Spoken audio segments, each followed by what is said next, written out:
Hello everyone, hope you all are doing well. This is me Rabia, welcome to Global Real. आज मैं reaction देने जा रही हूँ interesting facts about Nagaland in Hindi. जी हाँ, नागालैंड जहाँ तक मुझे पता है इंडिया की एक बहुत ही खूबसूरत स्टेट है जो कि नॉर्थ साइड पे आई थिंक सो लोकेटेड है। लोकेशन उसकी नॉर्थ साइड पे जा रहा है। अगर मैं गलत बोल रही हूँ तो आप लोग मुझे कमेंट्स में बता दें। नॉर्थ ईस्ट में इस तरह का कुछ है। ये है माउंटेनियस एरिया। यहाँ पर बहुत ज़्यादा जगह खूबसूरत है। उसके अलावा जगह के अलावा यहाँ के लोग भी बहुत खूबसूरत हैं। और तो और यहाँ पे मज़े की बात, हिंदी इस स्टेट की नेशनल लैंग्वेज नहीं है, बल्कि बल्कि बल्कि इंग्लिश इनकी जो स्टेट की नेशनल लैंग्वेज कह सकते हैं, इंग्लिश है। तो चलिए और भी फैक्ट्स जानते हैं स्टेट के बारे में। मैं तो बहुत ज़्यादा एक्साइटेड हूँ, होप सो आप लोग भी एक्साइटेड होंगे।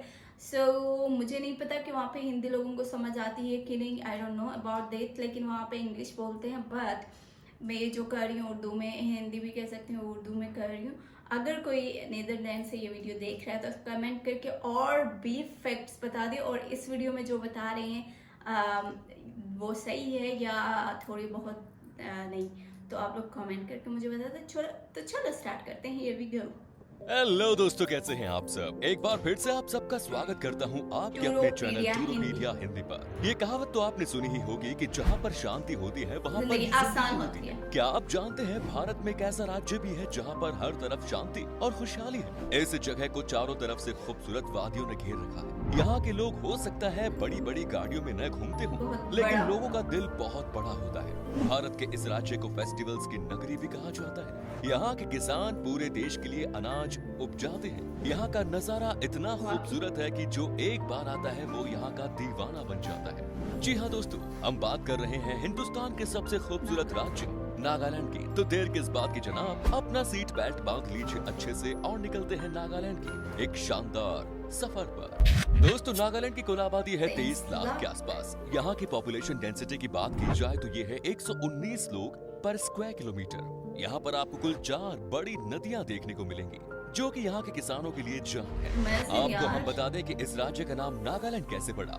नागा का मतलब है हिलमैन। इस प्रकार नागालैंड एक हिलमैन की भूमि है, क्योंकि यहाँ पर चारों तरफ पहाड़ ही पहाड़ है, इसीलिए इसे नागालैंड कहा जाता है। नागालैंड राज्य भारत के नॉर्थ ईस्ट में स्थित है और इसकी राजधानी है कोहिमा। इसके बॉर्डर्स पर वेस्ट और नॉर्थ में असम, ईस्ट में म्यांमार जिसको पहले नाम बर्मा के नाम से जाना जाता था, नॉर्थ में अरुणाचल प्रदेश और साउथ में मणिपुर स्थित है। सन 1890 तक नागालैंड में ब्रिटिश ने शासन किया और सारे ट्रेडिशनल कस्टम, हैट, हंटिंग को गैर कानूनी घोषित कर दिया। नागालैंड के सबसे बड़ा शहर है दीमापुर और यहाँ की सबसे ऊंची चोटी है माउंट सारामती, जिसकी समुद्र तल से ऊंचाई है 3840 मीटर। नागालैंड को 1 दिसंबर 1963 को भारत के 16वें राज्य के रूप में लिया गया। नागालैंड की क्लाइमेट मानसूनी और थोड़ा बहुत ह्यूमिडिटी वाली होती है। यहाँ बारिश का सालाना औसत 1800-2500 मिमी यानी 70 से 100 इंच रहता है। नागालैंड में 100 से भी ज्यादा ट्राइबल रहते हैं, लेकिन यहाँ पर हर ट्राइब की अपनी अलग अलग भाषाएं होती हैं। यही कारण है कि इस राज्य में कोई एक भाषा नहीं बोलता।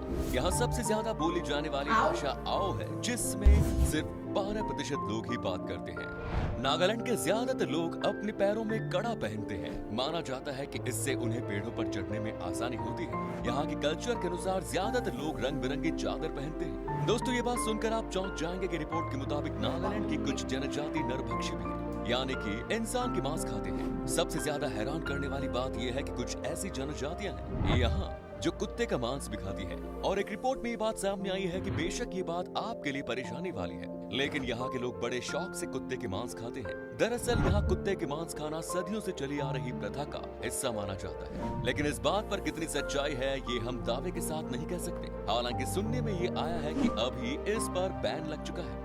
अगर आप ऐसा सोचते हैं कि नागालैंड के लोग बहुत पिछड़े हुए हैं और यहाँ एजुकेशन का कोई इम्पोर्टेंस नहीं है, तो आप बिल्कुल गलत हैं। आपको बता दें कि यहाँ एजुकेशन रेट पहले से काफी बड़ा है। एजुकेशन रेट अब 80 से बढ़कर 85 हो गया है, जो कि देश के अन्य राज्यों की तुलना में काफी ज्यादा है। कल्चरली हेरिटेज नागालैंड एक ऐसा राज्य है जो चारों ओर से पहाड़ियों से घिरा हुआ है और कम से कम 20% हिस्सा घने जंगलों, और हरियाली से भरा है, जिसकी वजह बाहर से आने वाले टूरिस्ट के लिए नागालैंड किसी स्वर्ग से कम नहीं। नागालैंड का पहनावा भी बहुत अलग है। यहाँ के लोग रंग बिरंगी चादर को कपड़े की तरह पहनना पसंद करते हैं और पैरों में कड़ा पहनते हैं, क्योंकि इसकी सहायता से वो पेड़ों पर आसानी से चढ़ पाते हैं। नागालैंड के कुछ ट्राइब के लोग अपनी पुरानी ट्रेडिशंस के कारण सपनों को बहुत ज्यादा इंपॉर्टेंस देते हैं और अपने सपनों के जरिए हकीकत में देखने की कोशिश करते हैं। नागालैंड में 80% आबादी खेती बाड़ी से जुड़ी हुई है और खेती ही यहाँ इकोनॉमी की नींव है। यहाँ के ज्यादातर त्योहार भी खेती से जुड़े हुए हैं।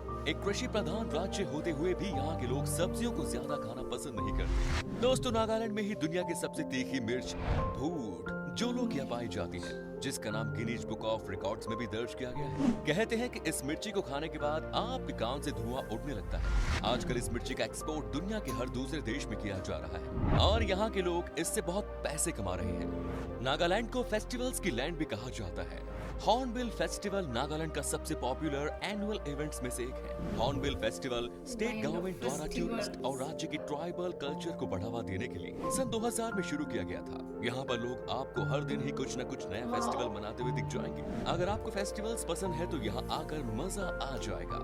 नागालैंड के लोगों को बहुत ही सच्चा इंसान माना जाता है। यहाँ लोग ऐसे हैं जो कि अपने फायदे के लिए झूठ नहीं बोलते। लोगों का दिल बहुत साफ होता है और ये आपके साथ कभी भी धोखा नहीं करते। लोगों का मानना है कि ऊपर वाले ने जितना दिया है वो बहुत है लाइफ जीने के लिए। दोस्तों, नागालैंड के लोगों को बहुत ही क्रिएटिव माना जाता है। नागा लोग अपना वक्त किसी भी हाल में खराब करना पसंद नहीं करते।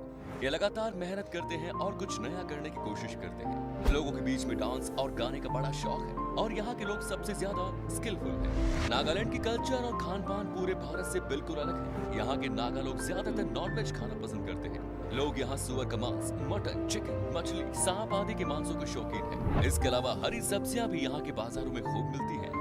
अगर बात करें नागालैंड के मौसम की, तो पहाड़ी और फॉरेस्ट एरिया होने के कारण यहाँ का मौसम काफी सुहावना और हरा भरा एनवायरनमेंट है। यहाँ अधिक गर्मी नहीं पड़ती।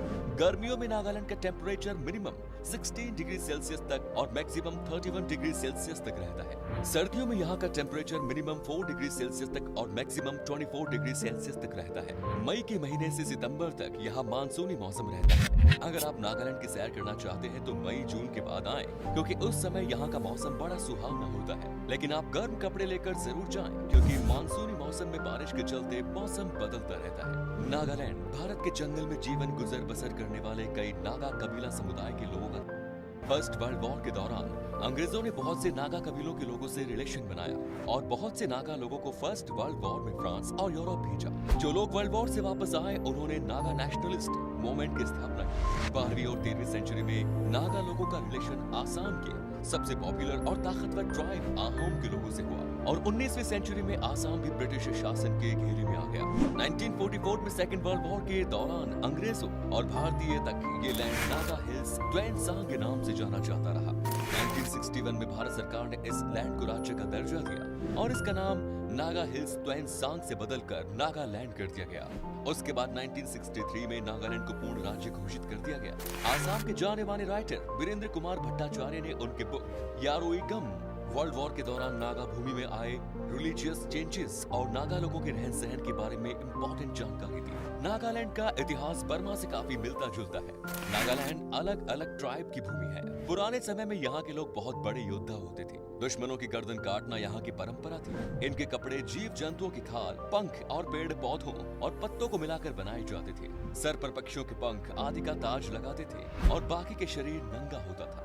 लोग हाथ में भाला लिए होते थे, जो इनका मुख्य हथियार हुआ करता था। लेकिन समय के साथ इनके कपड़े पहनने के तरीके और रहन सहन बदलता गया और चटक रंग बिरंगी कपड़ों के साथ आजकल ये ऑर्नामेंट्स पहनते हैं। नागाओं के गले के हार और हाथ के कंगन से अलग अलग संप्रदाय के लोगों को आसानी से पहचाना जा सकता है। दोस्तों, अब हम आपको बताते हैं नागालैंड की वो तमाम जगह जहाँ पर जाकर आप घूम फिर सकते हैं, जहाँ पर कि आप अपना वक्त देख लेते हैं। Number 1 is Kohima. नागालैंड के प्रमुख टूरिस्ट प्लेसेस में शामिल कोहिमा नागालैंड की पहाड़ी राजधानी है।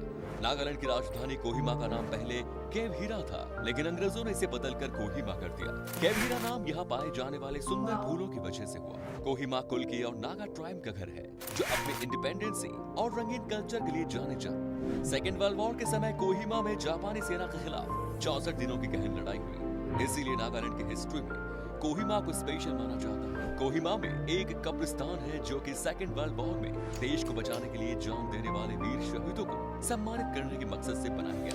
Next is Dzukou valley. Nagaland के खूबसूरत नजारों के बीच स्थित जुको वैली कोहिमा से लगभग 25 किलोमीटर की दूरी पर स्थित एक अट्रैक्टिव टूरिस्ट प्लेस है। जुको वैली गर्मियों में खिलने वाले फूलों के बहुरंगी कारपेट्स के लिए सबसे प्रसिद्ध है। स्पेशली ये वैली जुको लिली के लिए जाने जाते हैं, जो सिर्फ जुको वैली में पाई जाती है। जुको लिली फूल मानसून के मौसम के साथ खिलने लगते हैं और जुलाई के पहले 2 सप्ताह में आम तौर पर पूरा वैली खिल उठता है। जून के लास्ट वीक से लेकर सितंबर के महीने तक बेस्ट समय होता है जुको वैली घूमने का। Next is Japfu peak trek. Nagaland की 3048 मीटर की ऊंचाई पर स्थित जफपू पीक नागालैंड की दूसरी सबसे ऊंची चोटी है। जफपू पीक नागालैंड के सबसे टूरिस्ट अट्रैक्शंस में से एक है और ये उस समय लैंडस्केप का हिस्सा है जिसने नागालैंड को स्विट्जरलैंड ऑफ द ईस्ट नाम दिया है। जफपू पीक ट्रैक कोहिमा के पास घूमने के लिए सबसे अच्छे टूरिस्ट प्लेसेस में से एक है और पिछले कुछ सालों में जफपू पीक पूरे नॉर्थ ईस्ट में पॉपुलर टूरिस्ट प्लेसेस में से एक बन गया है। Next is Dimapur. दीमापुर को कोहिमा के गेटवे के रूप में जाना जाता है। दीमापुर नागालैंड को हवाई मार्ग, रेल मार्ग तथा सड़क मार्ग के जरिए पूरे भारत से जोड़ता है। नागालैंड का एक अकेला एयरपोर्ट भी इसी शहर में स्थित है। यह नागालैंड के सबसे बड़े शहर के रूप में जाना जाता है। दीमापुर से कोहिमा की दूरी 74 किलोमीटर है। यहाँ की घुमावदार सड़कें और खूबसूरत नेचुरल नजारे टूरिस्ट को अपनी ओर खींचता है। यहाँ एक से बढ़कर एक नागा क्विज़न्स खाने को मिलती है और यहाँ के लोगों का लाइफस्टाइल बड़े ही कमाल का है। Next is Mokokchung. दोस्तों मोकोकचुंग पर्यटन स्थल नागालैंड स्टेट में दीमापुर और कोहिमा के सबसे महत्वपूर्ण आकर्षण में से मोकोकचुंग आर्ट और कल्चर के मामले में बहुत रिच है। मोकोकचुंग को नागालैंड की इंटेलेक्चुअल एंड कल्चरल कैपिटल के रूप में जाना जाता है। मोकोकचुंग में district museum, town main park और नागालैंड का सबसे बड़ा और सबसे पुराना गांव उन्मान बसा है, जो नागा कल्चर की धरोहर है।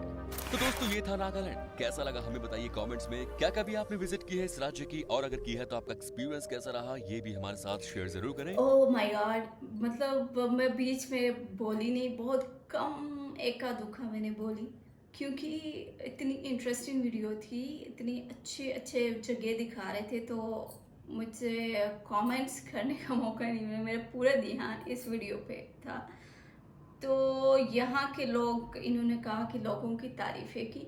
मैंने कहा था कि यहाँ के लोग बहुत ज़्यादा खूबसूरत होते हैं, तो मैंने किसी वीडियो में देखा था। उसके अलावा यहाँ पे मैंने देखा कि यहाँ पे जो है ना, एग्रीकल्चर के पीछे ज़्यादा लोग हैं। एग्रीकल्चर एरिया है क्योंकि माउंटेनियस एरियाज जो है मोस्टली ज़्यादातर एग्रीकल्चर होते हैं और वहाँ के लोग बहुत सिंपल होते हैं हर जगह पे। इवन पाकिस्तान में भी I am also mountainous girl, तो मैं भी ऐसे इलाके से हूँ। हुंजा वैली का नाम आप लोगों ने सुना होगा। हुंजा वैली भी बहुत खूबसूरत जगह है। लाइक दिस, मतलब मुझे लगा कि थोड़ी बहुत हुंजा से मिलती जुलती है। बड़े बड़े पहाड़ जिसके ऊपर बर्फ़ हो और लोग बहुत सिंपल है, सिंपलिसिटी। और इस वीडियो में भी बताया गया कि इनका दिल बहुत बुरा है, सेल्फिश नहीं होते यहाँ के लोग। लाइक जो पहाड़ी इलाके के लोग होते हैं ना, वो सेल्फिश बिल्कुल भी नहीं होते। ये रियलिटी है। वो सबका भला सोचते हैं लेकिन उनका भला कोई नहीं सोचता। उल्टा वो लोग, मतलब अगर ऐसे लोगों से पाला पड़ता है तो फिर वो कि तो बस सत्यानाश हो गई, समझ लें। तो आई थिंक यहाँ के भी लोगों का दिल बड़ा होगा इस वीडियो में जैसे कि बताया गया। और यहाँ पे एक अलग सा ट्रेडिशन है, और पाँव में कड़ा पहनते हैं जो कि पौधों पे, दरख्तों पे चढ़ने के लिए इजी होता है। हमारे वहाँ पे भी लोग दरख्तों पे चढ़ते हैं लेकिन ऐसा कोई कल्चर नहीं है।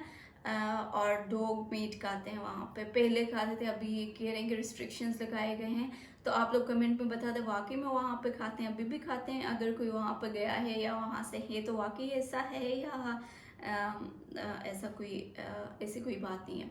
उसके अलावा 85% एजुकेशन यानी लिटरेसी रेट का तो बहुत बड़ी बात है कि 85% यहाँ पे लिटरेसी रेट है। और यहाँ पे सबसे फेमस यहाँ पे बात होगी वो मिर्चें। पूरे दुनिया में बहुत ज़्यादा स्पाइसी मिर्च है इनकी यहाँ पे। और इस जगह को लैंड ऑफ फेस्टिवल भी कहा जाता है क्योंकि यहाँ पे हर मौसम में, हर महीने में फेस्टिवल्स, डिफरेंट फेस्टिवल्स ये लोग एंजॉय कर रहे होते हैं। और इसके अलावा Dzukou valley, I don't know मैं सही प्रोनाउंस कर भी रही हूँ कि नहीं, वो बहुत खूबसूरत, वहाँ के फ्लावर्स, ओ माय गॉड, रंग बिरंगे फ्लावर्स इतने खूबसूरत लग रही थी वो व्यू। वाकई में पीछे पहाड़ है बर्फ से भरी हुई और उसमें फ्लावर्स वगैरह। यहाँ पे मौसम भी जिस तरह मेरे होम टाउन का रहता है हंसा वैली का, सेम वेदर यहाँ पे भी है। और उसके अलावा इनकी ड्रेसिंग, जो कलरफुल ड्रेसिंग है, वो आप लोग मुझे बताएं कि अभी भी इस तरह की ड्रेसिंग करते हैं या ये जस्ट इनकी कल्चरल ड्रेस है, इवेंट्स पे पहनते हैं या ऐसा। तो आप लोग कमेंट में मुझे बता दें। मुझे तो बहुत नाइस वीडियो लगी, इसलिए मैं तो बिल्कुल खो गई थी इस वीडियो में। तो आप लोग मुझे कमेंट्स में बाकी डिटेल्स बता दें। तो इसी तरह मुझे अच्छे अच्छे वीडियोस भी सजेस्ट करते रहें। मिलते हैं अगले एक इंटरेस्टिंग वीडियो के साथ। तब तक के लिए अपना ख्याल रख लीजिएगा। Bye bye.